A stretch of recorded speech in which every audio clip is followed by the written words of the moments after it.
I was halfway through cutting the grass when she marched up my driveway like she had a warrant.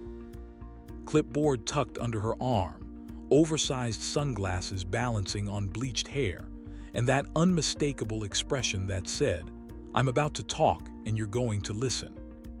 "Zadden Fletcher," she said flatly, like she was reading a charge off a police report. "We need to discuss your landscaping violation." I shut off the mower and pulled off my gloves. "Good afternoon to you too, Clarabeth." Clarabeth Ashburn, HOA board president, self-appointed ruler of the subdivision. And the reason I installed security cameras after she took office 2 years earlier. Ever since the last president moved away, Clarabeth had turned our neighborhood into a bureaucratic obstacle course, fueled by passive-aggressive emails and surprise fines. "I noticed," she continued, flipping through papers, "that you're not registered with our community-approved landscaping provider. All homeowners are required to use Green Crest groundskeeping." "Required?" I asked. "Since when?" "It's part of the updated guidelines." "Updated without a resident vote," I replied. She stared at me like I'd spoken another language. "The board approved it. That doesn't make it valid," I said. "Our covenants don't allow you to force residents into a private contract." She leaned closer, lowering her voice. "Zadden, this is just easier. Green Crest keeps everything uniform." "They'll start next week." "No, they won't. It's already added to your HOA dues. You can't just invent charges and call them dues. That's fraud." She scribbled something on her clipboard. "Then I'll issue a non-compliance fine. We'll let the board decide." As she walked away, her heels clicked sharply against the pavement, each step radiating unnecessary authority. Green Crest already had a reputation: high prices, missed appointments, sloppy work. And now I was being forced to pay them. Absolutely not. I went straight to my garage, grabbed my HOA binder and read every page. The covenants mentioned optional service partnerships, not mandatory ones. No forced vendors, no exceptions. The next morning, I spoke with my neighbor Ron, who'd received the same notice. "She tried to fine me $300, he said. "I take better care of my lawn myself." "She's bluffing," I said. "And she doesn't have the authority she thinks she does."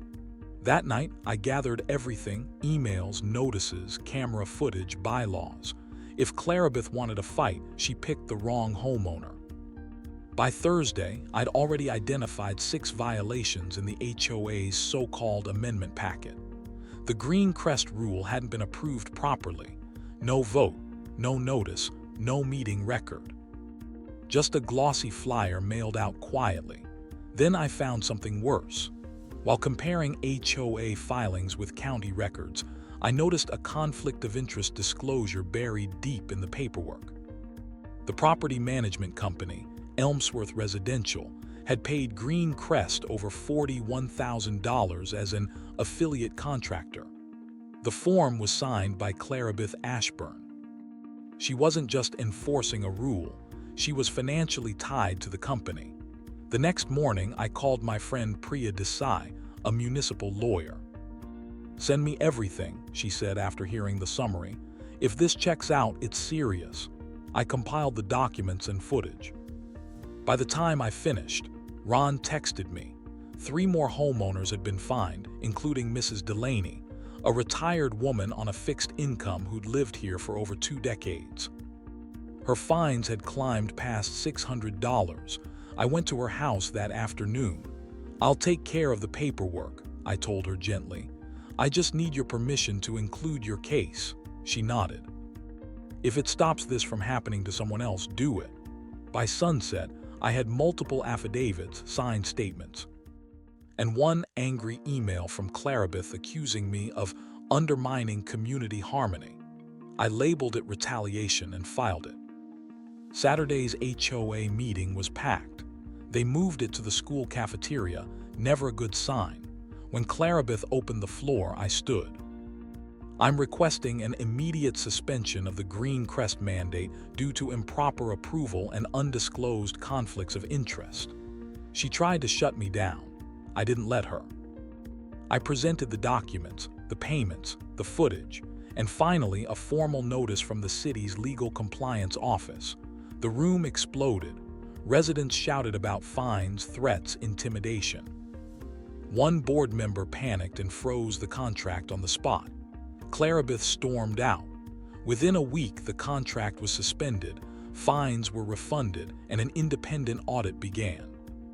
10 days later, refund checks arrived. I pinned mine to the corkboard in my garage, not as a win, but as proof. Then the real shock came. A detective from the County Financial Crimes Unit visited me. "Did you know Clarabeth used a fake EIN?" he asked. Turns out, Green Crest payments were being routed through a shell company dissolved years earlier. She wasn't just abusing power, she was laundering HOA money. She fled. Then she was caught, charged, prosecuted. The HOA was placed under state oversight. Elections were held. New leadership took over, neighbors who actually cared. Mandatory services were banned. Transparency rules passed unanimously. Every contract, every dollar posted publicly. Months later, Clarabeth pled guilty. 6 years in prison, full restitution ordered. I didn't celebrate. I just sat on my porch, listening to the sound of lawn mowers operated by people who chose to use them. The neighborhood wasn't perfect, but it was ours again, because you can't force a community. But if people are given truth, fairness, and a voice, they'll build one themselves. And this time, no one had to cut their grass someone else's way.